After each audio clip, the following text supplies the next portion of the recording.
Hey guys, welcome to Type 2 Diabetes. Stop it in its tracks. So, today we are going to be talking about what is insulin resistance. So, if you're watching these videos, you probably have prediabetes or are currently type 2 diabetic. So, we're going to learn all about insulin resistance today. All right. So, the big thing to notice here, so we'll be looking at the glucose homeostasis loop, which is this figure 8 on my screen. And so the big thing is that you have your fed state and your fasted state. So your fed state occurs when you eat food, and then so right here will be that's your stimulus one. You eat food, you increase your insulin, and then you store sugar and produce fat in the liver. Now, when you fast, stimulus two, you have no food, you decrease insulin and you burn stored sugar in the liver and burn your fat in the liver. Okay, so 70 to 90 is the what you want your glucose, your blood glucose levels to be at. 70 to 90, that's the range you want. So when you eat a meal, your blood glucose will increase to about 118. That's just a random generalization.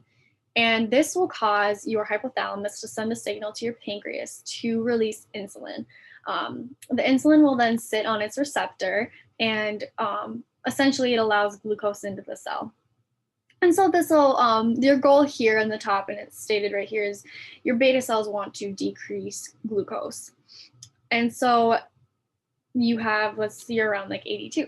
So now if you're too low because you haven't been eating, this will also tell your hypothalamus to let your pancreas know to release epinephrine and glucagon. And this will cause breakdowns of fats and sugars from your liver, muscle, and adipose, as stated right here, in order to mobilize energy, to keep you moving, to keep you steady. Insulin resistance, however, is what we're looking at here on the right. So what happens is you already are so high, you're at like 180, you're supposed to be at 70 to 90. This lets your pancreas know, hey, release insulin, like I said. But the issue is it never drops below that 70. So you go around and around and around this top loop until you hit, again, a generalization, like you end up getting way too low because you are releasing so much insulin. So let's say you drop to about 67. This is going to cause your pancreas to say, or your hypothalamus to freak out and say, hey, something's wrong here. This causes your body to release cortisol. Cortisol is not good, not good. And we'll learn more about that in the following videos.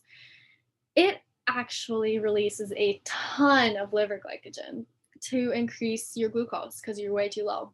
This will send you really high because it is, your body thinks it's an emergency. So you'll be at about like 220.